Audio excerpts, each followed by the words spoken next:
Hi friends, welcome to Lavanya's life style. ముందుగా అందరికీ తెలుగు సంవత్సర యుగాది శుభాకాంక్షలు.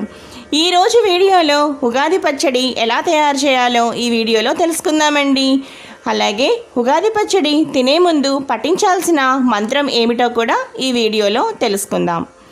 ఉగాది రోజు చక్కగా ఉదయాన్నే లేచి తలస్నానం చేసి శుచిగా ఉగాది పచ్చడిని తయారు చేసుకోవాలి.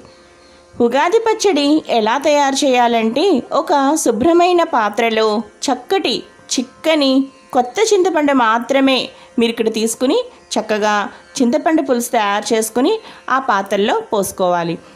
తర్వాత దానిలో కట్ చేసిన అరటిపండు ముక్కలు, అలాగే వేప పువ్వు, అలాగే చిన్న చిన్న ముక్కలుగా చేసుకున్న చెరుకు ముక్కలను, అలాగే సరిపడా సాల్ట్ కూడా వేసుకుని బాగా కలపాలి.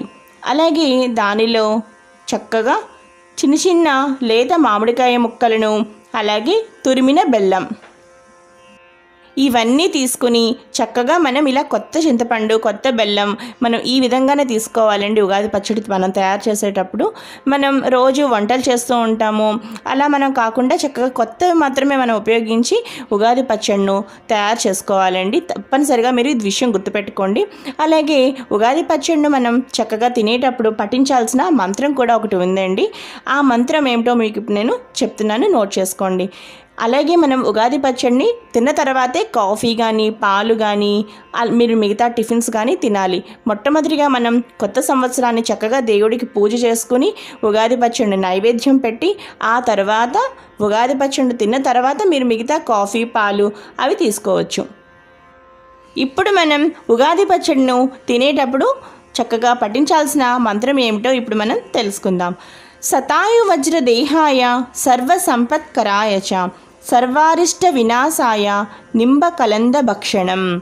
శతాయు వజ్ర దేహాయ సర్వ సంపత్కరాయ చ సర్వారిష్ట వినాశాయ నింబ కలంద భక్షణం అనే ఈ మంత్రాన్ని పఠిస్తూ చక్కగా ఉగాది పచ్చడిను సేవించాలి. చూసారు కదా ఫ్రెండ్స్, ఈ వీడియో కనుక మీ అందరికీ బాగా నచ్చినట్లయితే తప్పకుండా లావణ్యాస్ లైఫ్ స్టైల్ ఛానల్ని సబ్స్క్రైబ్ చేసుకోండి. అలాగే ఈ వీడియోని అందరికీ షేర్ చేయండి, అలాగే లైక్ చేయండి. చూస్తూనే ఉండండి లావణ్యాస్ లైఫ్ స్టైల్.